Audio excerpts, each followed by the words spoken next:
So at this point, this lecture is from the Zondervan Handbook of the Bible, pages 607 to 618. That was your reading for today. And we started looking at Luke in the last lecture, and that's what we continue to look at, the third Gospel of Luke in this lecture. And we will kind of split this up into two half-hour segments. So let's begin. Picking up right where we left off, we went up through chapter 7, verse 10 of Luke, and the next section helps us answer this particular question. And in the question format, it's simply this: who records Jesus raising a widow's only son from death, her only means of support? Who records Jesus' raising a widow's only son from death, her only means of support?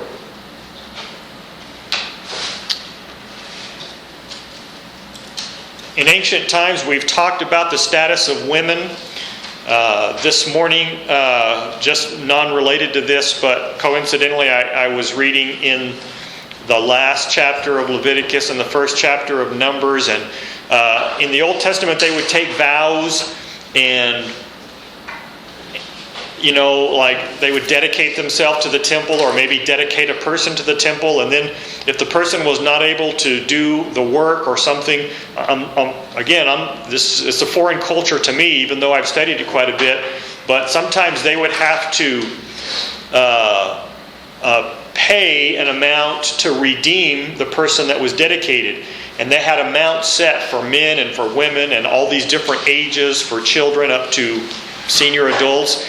And the men valuation, was always more than the woman, and that was just part of the culture. That was the way that they saw men and women, and women were not able to provide for themselves. And so, it's sad whenever someone's spouse dies, but it was really sad and sometimes put them in desperate situations when a woman's husband died. And the Old Testament book of Ruth has 3 different ladies who all lost their husbands, and kind of talk about how they dealt with the poverty that ensued. And of course, in difficult circumstances, people who have noble character, that kind of rises to the surface, and that's why Ruth is a hero of the Old Testament, because she was someone of a very noble character. And of course, she meets a man, and they get married, and it's a love story. But nonetheless, she was a widow as well as her mother-in-law and a sister-in-law in the book of Ruth. So it's a sad situation, a desperate situation. But however, if she has a son, then there's hope, because the son can help provide. The son can, depending on his age, but the older he is, the better. But in this case, this widow had one son only, but he died. And so it's just misery upon misery. And I'm going to read beginning at Luke 7, verse 11. Soon afterward, he, referring to Jesus, went to a town called Nain, and his disciples and a great crowd went with him. As he drew near to the gate of the town, behold, a man who had died was being carried out. Now, he's referred to as a man here, so we know that obviously, even though he was the son of this widow, he was old enough to be referred to as a man. So that's encouraging in terms of until this point, that she would have probably been provided for and taken care of by her grown son. And he was the only son of his mother, and she was a widow, and a considerable crowd from the town was with her. And of course, during the time, just like today, when someone dies, there's a lot of friends who, send over casseroles or, enchiladas or whatever. But they can't do that forever. So there's some support for a while, but sometimes it doesn't last. This is permanent change, temporary comfort to try to help people with a permanent change. Verse 13, and when the Lord saw her, he had compassion on her, and he said to her, "Do not weep." Then he came up and touched the bier. The name, if you're not familiar with that, in some old English writing, bier is, you associate that with a funeral, a B-I-E-R. I think it's more along the lines of the physical part that the body is laying on, but they were carrying this, just like a casket, only it wasn't enclosed, it was open. And the bearers, we would call them casket bearers, but the bearers of this bier stood still, and he said, "Young man, I say to you, arise." And the dead man sat up and began to speak, and Jesus gave him to his mother. Fear seized them all, and they glorified God, saying, "A great prophet has arisen among us, and God has visited his people." And this report about him spread through the whole of Judea and all the surrounding country. So a couple of the things that we can make a note of concerning this particular miracle is that Jesus healed a lot of people. He walked on water according to the New Testament, and so there's a lot of miracles, but this has to be one of the most extraordinary when he brought someone back to life who was dead. And also, again, we see that the miracles are not so much acts of bringing attention to himself so much as acts of compassion. You remember that we talked about the temptations when Jesus was tempted for 40 days in the wilderness, and one of the temptations was, throw yourself down from the temple so that the angels will catch you and, everyone will be amazed, and obviously bringing a lot of attention to yourself. And Jesus was more likely to do miracles like this, where he's showing compassion and meeting needs and helping people. So his miracles were not only an expression of his extraordinary power, but of his love and the love of God the Father. Because he indicated to us on many occasions in the New Testament that he was, just doing what his Father sent him to do and told him to do. He was obeying his Father's commission. So the question, who records Jesus' raising a widow's only son from death, her only means of support, would be Luke. In fact, only Luke. If you have a parallel Bible, or a lot of the study Bibles, up above a particular passage will give you the parallel passages, and that's one thing that I don't like about the text that I have it on the YouVersion, is that I can't see that. I can't see the parallel passages in this particular app. But like most of the NIV Study Bible is probably one of my favorite. The ESV Study Bible is good, but I know the NIV Study Bible, above every passage, it has the parallel passages, and it's easy to see, this looks like the only gospel writer who shares this particular story. Okay, next note. Where did the Samaritans consider the correct place to worship God? Where did the Samaritans consider the correct place to worship God? We've talked on a couple of different occasions about Samaritans, so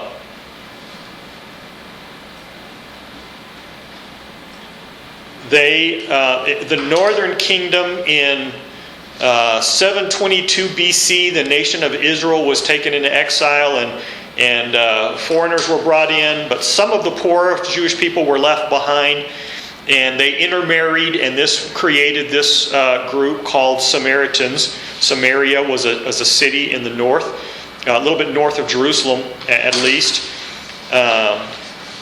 and so the direct route from Galilee in the far north by the Sea of Galilee to Jerusalem down in the south, just a little to the west of the Dead Sea, the direct route was through Samaria. So it will constantly, it's mentioned in the New Testament, but help me with review. How did the Jewish people feel toward the Samaritans? Positive? Were they friendly? Were they allies? Or Were they considered enemies or disliked? They were disliked. Seen as half-breeds, or they would use other slurs to put them down, and they were all under the rule of Rome, so it wasn't as if they were military enemies at this point, because they were all under the same oppression of Rome. Now, the Samaritans, to answer this question, considered, in contrast, Jerusalem is not the right answer. That would be, if I were, maybe making a multiple choice, I would throw Jerusalem in as what some people would consider when they think correct place to worship God. But Samaritans had their own temple on Mount Gerizim. Mount Gerizim, capital Gerizim.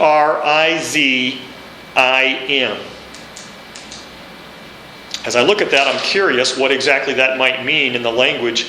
It does have that plural ending, but I don't know what a Geriz is, so I don't know what Gerizim are. So that might be interesting to research if you're interested in the geography of that particular area. But they had a temple on Mount Gerizim that they felt was the correct place to worship. And we touched on that when we read, I believe, John chapter 4, when we talked about Samaritans and women, the place of women. We looked at the Samaritan woman at the well. You can review back through that if you'd like. So the question was, where did the Samaritans consider it the correct place to worship God? And it was Mount Gerizim, temple on Mount Gerizim, as opposed to Jerusalem. Okay, who tells the famous story? Next question. Who tells the famous story of the Good Samaritan in response to the question, who is my neighbor?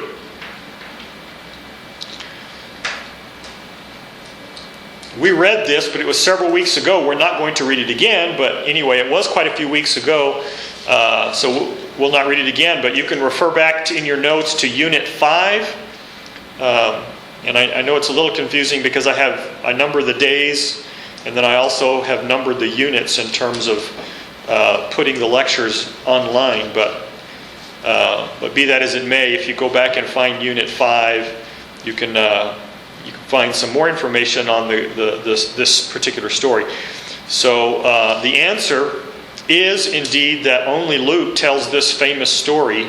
It's not found in Matthew, Mark, or John. But let's review it a little bit in terms of asking some of the questions that are answered by that story. So who tells the famous story of the Good Samaritan in response to the question, who is my neighbor? Someone asked Jesus that, and Luke is the one who tells that story. Well, I guess I need to reword that a little bit. Who tells the famous story? Because what's probably the better answer to the question, who tells the famous story?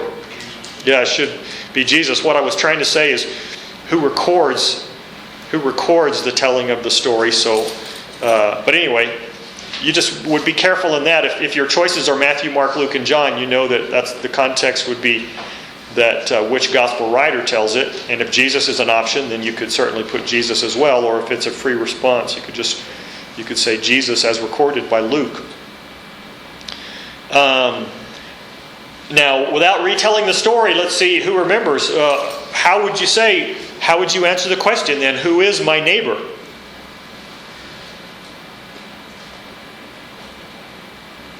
The person that stops to help. Okay, the person who does the helping, or of course Jesus. The context, if we look back at the context of the neighbor thing, the reason someone asked who is my neighbor is because someone had asked Jesus about the greatest commandments. And again, which is another point of review, Jesus said the greatest commandments were, first of all, to answer the question specifically, the greatest, meaning one would be to love the Lord your God with all your heart, with all your strength, with all your mind, with all your soul. And so we looked at that not too long ago, just a lecture or two ago. But Jesus didn't stop there. He said also, quoting Leviticus 19:18, if I remember right, saying, but the second is like it in that they're both having to do with love. He said, love your neighbor as yourself. Love God supremely and love people sacrificially, perhaps you could say, but love your neighbor as yourself. So someone said, well, who is my neighbor? Now, if you're looking at it in terms of if you are a follower of Christ and you are trying to obey his command to love people, then who is your neighbor? Your neighbor is anyone who needs help. It's a little bit like the other side of the coin when Jesus told the story and he told about the man who got mugged on his way from Jerusalem to Jericho, if I remember right. And then, two people passed on by, a priest and a Levite, but then a Samaritan, a despised Samaritan, you could say, from the Jewish perspective of the time, he stopped and helped. And so Jesus said, who was a neighbor to the man? But the neighbor relationship is a converse relationship. It goes both ways. It's a reciprocal relationship. And so, we should not just think about who our neighbor is when we're needing help, of course. If we're followers of Christ, we think about who our neighbor is all the time, because it's a way of obeying Jesus and the Old Testament and loving our neighbor as ourselves. That doesn't just mean loving our friends, loving our buddies, loving the people that love us. It means loving those who need help. That is a little review of that story and a question about who records it. Since we're looking at Luke, Luke is the only one. Okay, number 4. We talked about this passage but didn't read it because I told you that we'd read it later, and here we are. So we will take a look at Luke chapter 10. Here's the question. Of the sisters that Jesus visited in Luke 10, 38 through 42. Of the sisters that Jesus visited in Luke 10, 38 through 42. What was the name of the one that was rushing around feeling overworked, slaving to prepare an elaborate meal? Of the sisters that Jesus visited in Luke 10, 38 through 42, what was the name of the one that was rushing around feeling overworked, slaving to prepare an elaborate meal? So we'll go ahead and read the story, and then you can answer the question. I can repeat it again if you need it. But Luke chapter 10, beginning at verse 38.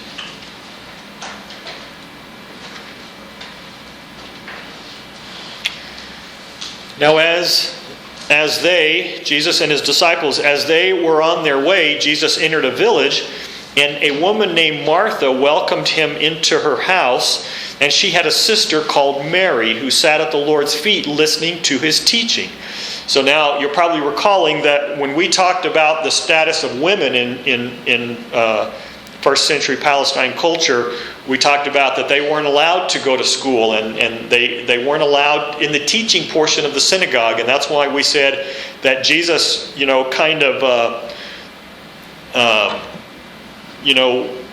put a hole in the dike in terms of starting what became, a bigger and bigger cultural revolution concerning the status of women. So some people like to look at the New Testament and use the New Testament to try to paint a picture that that religious people or Christians in specific are male chauvinists because of the status of women in the New Testament. But if you compare the New Testament to the culture around it at that point, it was the exact opposite. And so here's one example of that, in that without being rebuked or without being scolded. In fact, it's going to be the opposite. You're going to say Mary is sitting at the Lord's feet. That's just as close as you can get to the teacher. So it wasn't like, men get the front row and the women stand up by the door. It just wasn't like that at all. And so and it clearly says that Jesus was teaching. It wasn't just that they were, gabbing or visiting or talking about the weather.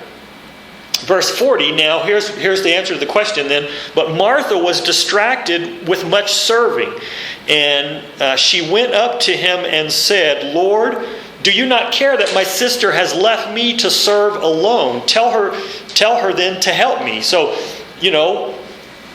some people have used this passage just to talk about different personalities, and there's something true there, but Jesus does say, regardless of the personality, he's going to kind of commend one of these and rebuke the other. So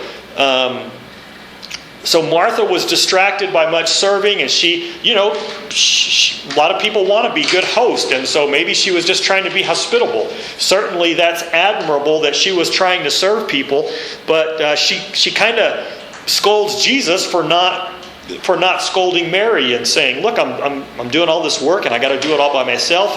And let's face it, human nature, we have a tendency to have pity parties, right? We have a tendency to feel sorry for ourselves and act like, especially when we think we're doing what is right and people are not applauding for us. That nothing irritates us more.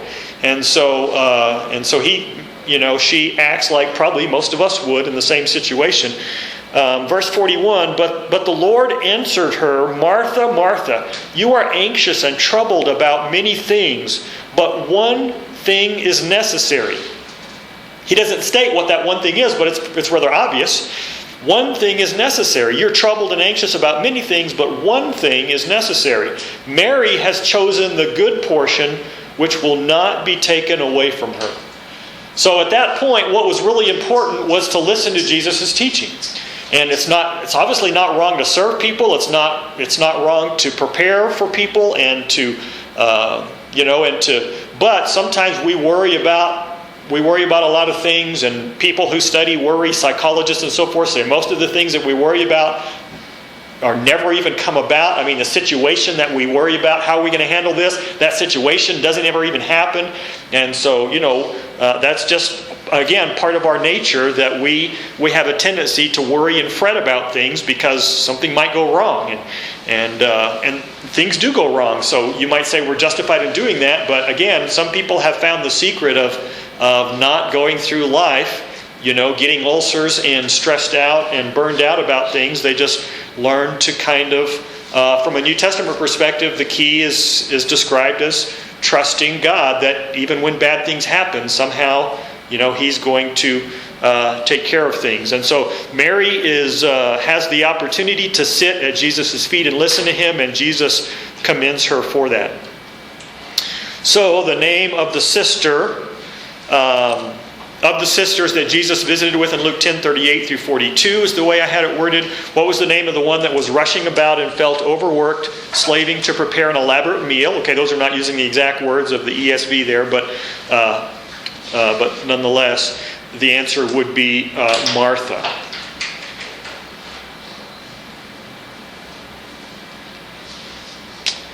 All right.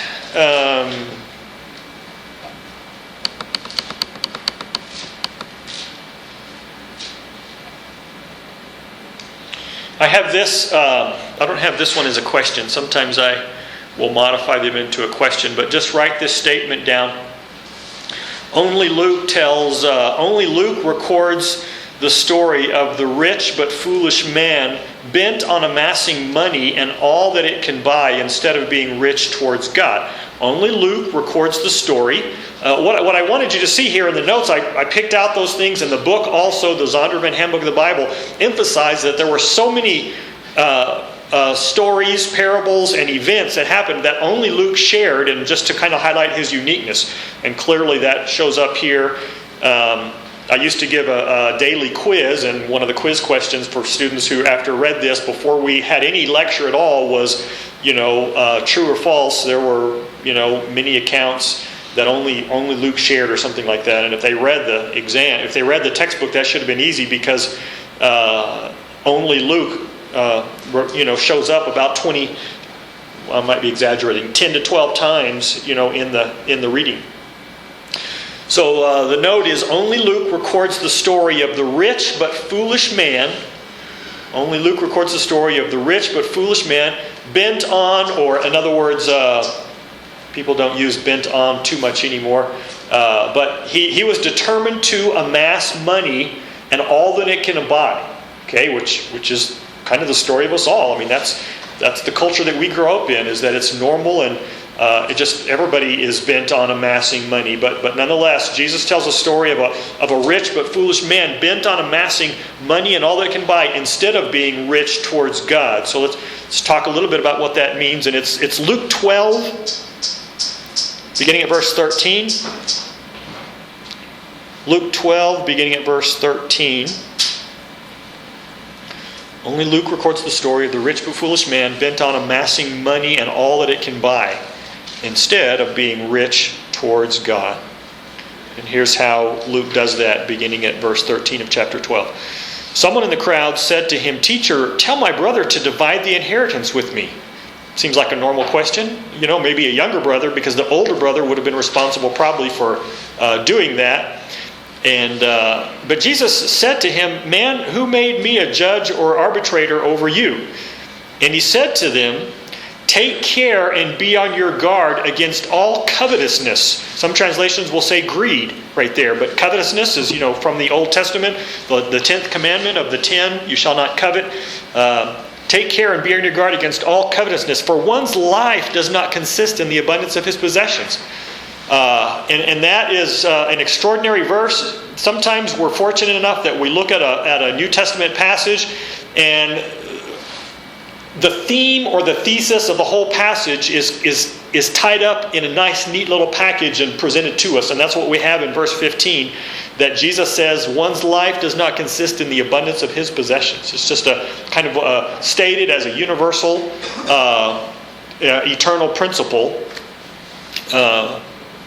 of truth, which sometimes the passages don't give us that. Sometimes we have to kind of, study it and work very hard at finding that truth that's being communicated. But here it is presented to us how do you measure a life? And too often we just measure it by possessions, like all that matters is how much we have.